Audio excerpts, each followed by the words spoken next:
இப்போ மும்மொழி கொள்கைன்னு சொல்லிட்டு இப்போ வந்தது. இதே திமுக நிமிர்ந்து நின்று முடியாதுன்னு சொல்லிட்டு வெற்றிகரமாக கொண்டு வந்தது.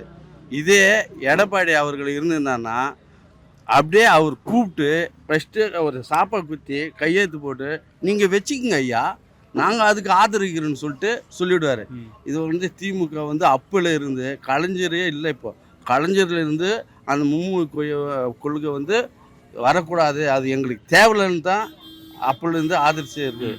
அதில் அதை இப்போதைக்கு வந்து எடப்பாடி வந்து அவர் இருந்ததுன்னா எல்லாமே ஈஸியாக வந்து பாஜகலாம் ஈஸியாக வந்து தமிழ்நாட்டில் எல்லாத்தையும் தமிழ்நாட்டை தார் வாத்துட்டு இருப்பார் எடப்பாடி அவர்கள்.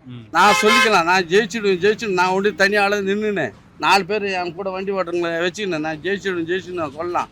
மக்கள் ஓட்டு போடணும், மக்கள் ஓட்டு போட மாட்டாங்க. என்ன பாஜக மக்கள் ஓட்டு போட மாட்டாங்க, அதே ஏடிஎம்கேவுக்கு மக்கள் ஓட்டு போட மாட்டாங்க. இப்போ திருப்பி நான் சொல்கிறேன், டிஎம்கே கன்ஃபார்மாக ஜெயிச்சுன்னு வரும். இதுதான் யார் தலைக்கு நின்னாலும் ஒன்றும் செய்ய முடியாது, டிஎம்கே வெற்றிகரமாக வரும். இப்போ இவ்வளோ ஆட்டுக்கிட்டே அண்ணாமலை இவ்வளோ பேசினார், இது போல் நான் செருப்பே நான் போட மாட்டேன், திமுக ஆட்சியே நான் விரட்டு வரைக்கும் செருப்பே போட மாட்டேன்னு. இப்போ விரட்டிட்டு தானே நீ செருப்பு போட்டு இருக்கணும். இப்போ அது கூட இல்லையே, நீ அதுக்குள்ளே டக்குன்னு பதவியே பிடிக்கிட்டாங்க, பீஸ் பிடிக்கிட்டாங்களே, ஏன் நீ செருப்பு போடவே கூடாது.